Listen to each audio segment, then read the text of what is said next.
Marcus Garvey was a Jamaican-born Black nationalist and Pan-Africanist who lived from 1887 to 1940. He founded the Universal Negro Improvement Association, UNIA, in 1914, which aimed to achieve Black nationalism through the celebration of African history and culture. Garvey also pushed for the Back to Africa movement and created the Black Star Line, a Black-owned passenger line that would carry patrons back and forth to Africa. He fostered restaurants and shopping centers to encourage Black economic independence. Garvey was a controversial figure in and out of the Black community, especially as he challenged major thought leader Webb Du Bois. Marcus Garvey and Webb Du Bois had a contentious relationship. Both men were prominent Black leaders in the early 20th century, but they had different approaches to achieving Black liberation and empowerment. Du Bois was a scholar and intellectual who believed in the importance of education and integration. He advocated for Black people to gain access to higher education and to fight for their rights within the existing political and social systems. Du Bois was critical of Garvey's Back to Africa movement and his emphasis on racial separatism. Garvey, on the other hand, believed in the importance of Black economic independence and self-reliance. He saw the Back to Africa movement as a way for Black people to escape the oppression and discrimination they faced in white-dominated societies. Garvey was critical of Du Bois' approach, which he saw as too focused on assimilation and integration. The two men clashed publicly and privately, with Du Bois criticizing Garvey's leadership style and accusing him of being a fraud. Garvey, in turn, accused Du Bois of being an elitist who was out of touch with the needs of ordinary Black people. Their rivalry came to a head in 1922 when Du Bois published an article in The Crisis, the magazine of the National Association for the Advancement of Colored People, NAACP, in which he accused Garvey of being a dictator and a charlatan. Garvey responded by suing Du Bois for libel, but the case was eventually dismissed. Despite their differences, both Garvey and Du Bois were important figures in the Black liberation movement, and their ideas and legacies continue to influence Black activism and thought today. Here is a letter addressed to Marcus Garvey from Webb Du Bois, dated July 22, 1920. Mr. Marcus Garvey, New York City. Answering your letter of July 16th, I beg to say that I thank you for the suggestion, but under no circumstances can I allow my name to be presented. However, I desire to publish in The Crisis some account of you and your movement. For some time, The Crisis has been in receipt of inquiries concerning you and your organization. To these we have simply answered that we had no reliable information at hand. It seems, however, increasingly important as your movement grows that we should present to our readers a critical estimate of it. Signed, Webb Du Bois, Mr. W.A. Domingo, New York City. Another letter from Webb Du Bois, addressed to Mr. W.A. Domingo on his opinions of Marcus Garvey. Dear Mr. Domingo, I thoroughly agree with your thesis that in the attack on Garvey, the object should be the opinions of the man, and not the man himself or his birthplace. For American Negroes, to a much larger extent than they realize, are not only blood relatives to the West Indians, but under deep obligations to them for many things. Instance, without the Haitian Revolt, there would have been no emancipation in America as early as 1863.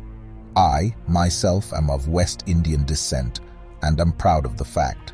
My attitude toward Garvey has been, I think, consistent. First, I want him and all people to have freedom of speech, and I mean by this, real freedom. But the freedom that he takes must be granted to those who do not agree with him. Secondly, I think his propaganda for the most part is absolutely wrong and to some extent criminal. So far as he is wrong, I want to expose it, and so far as it is criminal, he ought to be punished by the courts. I do not, however, believe in deportation for him or anybody else, and I do not believe that a man's birthplace or his race or his color furnishes any ground for attack. You can enslave, as was done for 300 years, the bodies of men. You can shackle the hands of men. You can shackle the feet of men. You can imprison the bodies of men, but you cannot shackle or imprison the minds of men. Garvey was born on August 17, 1887, in St. Anne's Bay, Jamaica. His father was a stonemason and his mother was a domestic servant. Garvey was the youngest of 11 siblings, and his parents instilled in him a strong sense of pride in his African heritage. Garvey attended school in Jamaica until he was 14, when he left to work as an apprentice printer. He continued to educate himself by reading widely and attending public lectures. In 1910, Garvey left Jamaica for Costa Rica, where he worked as a timekeeper on a banana plantation. He then traveled to Panama, where he worked as a laborer on the Panama Canal. Garvey was struck by the poor living and working conditions of black people in Latin America, and he began to develop his ideas about black nationalism and Pan-Africanism. In 1912, Garvey moved to London, England, where he studied at Birkbeck College, University of London, and worked as a messenger and handyman for the African Times and Orient Review, a journal that emphasized Pan-African nationalism.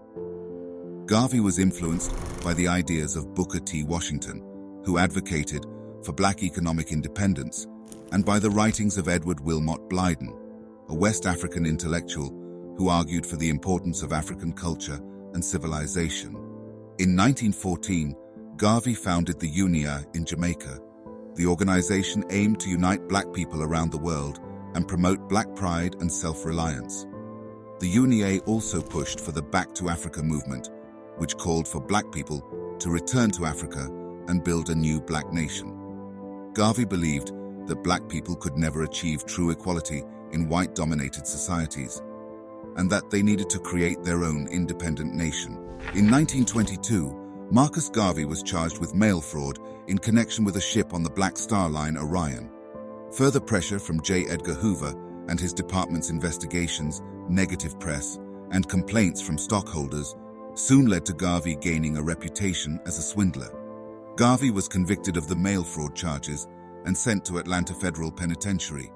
While serving his prison sentence, President Calvin Coolidge commuted his remaining time amidst protests from black Americans.